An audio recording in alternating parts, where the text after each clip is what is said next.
Hello everyone, welcome to my YouTube channel. আজি মই আপোনালোকৰ আগত এটা ৰেচিপি শেয়াৰ কৰিব লৈছো, এটা বাদামৰ চাটনি ৰেচিপি। যেহেতু এটো এটা ষ্টাডি চেনেল হয়, আপোনালোকে নকব যে ষ্টাডি চেনেল হয় আকৌ ৰেচিপি কিহৰ কাৰণে দিয়া হৈছে। এটা স্পেশাল চাটনি সো আপোনালোকৰ আগত শেয়াৰ কৰো বুলি ভাবিলো। তাৰ বাবে মই ৰাতি বাদামখিনি তিয়াই ৰাখিছিলো আৰু ৰাতিপুৱা কুমলি যোৱাৰ পিছত মই বাদামৰ ৰঙা অংশটো অটৰাই দি ভাল ধৰণে ধুই তাৰ বগা পাৰ্টটো যেটো হেতু মই চাটনিৰ কাৰণে ৰেডি কৰি ৰাখিলো আৰু লগতে মই বাকিবোৰ ইনগ্ৰেডিয়েন্ট ধনিয়া অলপ কাটি ভাল ধৰণে ধুই কাটি বাছি ৰাখিছিলো আৰু পদিনা অলপ সেন্টৰ কাৰণে লগতে জলকীয়া দুটা ভাঙি থৈছো আৰু আদা কেইটুকুৰামান আদা বেছি দিয়া নাই কাৰণ আদা বেছি দিলে চাটনিটো তিতা হয় অলপ আৰু লগতে নহৰু কেইফুটামান এই গুটেখিনি মই এটা মিক্সি জাৰত পেষ্ট কৰি লম তাৰ কাৰণে মই জাৰটো ৰেডি কৰি ৰাখিছো এয়া ফাৰ্স্ট মই বাদামখিনি তাত দি দিম লগতে কাটি ৰাখা ধনিয়া পাত কেখিলা তাত দি দিম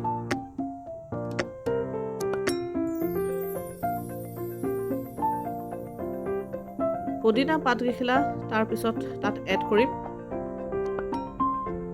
খুবেই ধুনীয়া এটা টেষ্ট আহে কাটি ৰখা জলকীয়া কিটা দিম আদা কেটুকুৰা আৰু নহৰু কেফুটা তাত মই মিক্স কৰি দিম আৰু লগতে অলপ নিমখ দি পেষ্টটো মই ৰেডি কৰিম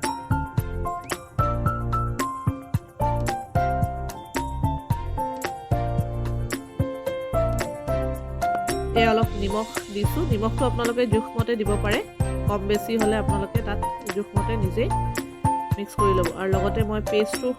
ৰেডি কৰিছো পেষ্টটো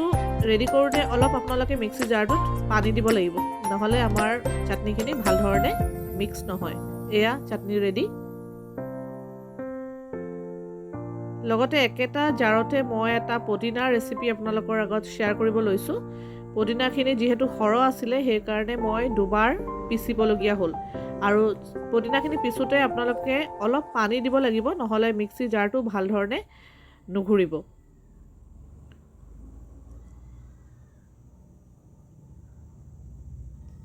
এয়া মোৰ চাটনিখিনি পদিনাৰ যিখিনি পেষ্ট সেইখিনি ৰেডি হৈ গ'ল আৰু ভিডিঅ' কৰা মোৰ মানুহ নাছিলে আৰু সেই কাৰণে এখন হাতে ভিডিঅ' কৰি এখন হাতে বনোৱাটো খুবেই কঠিন হৈ পৰিছিল মোৰ বাবে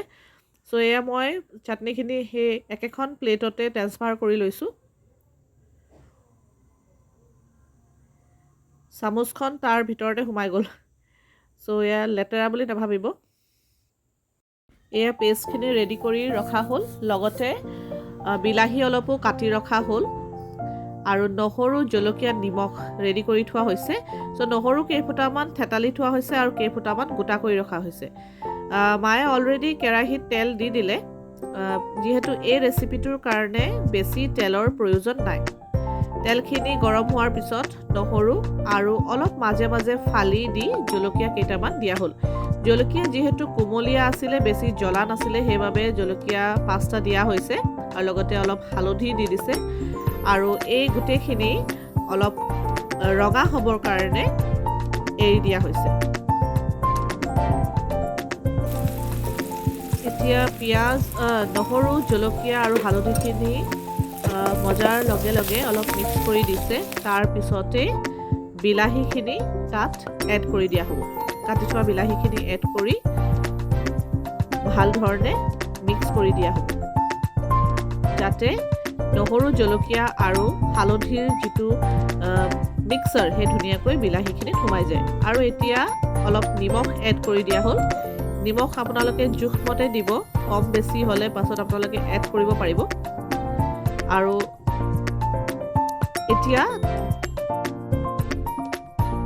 এতিয়া ঢাকন খুলি পুনৰবাৰ সিজিছে নাই চেক কৰা হৈছে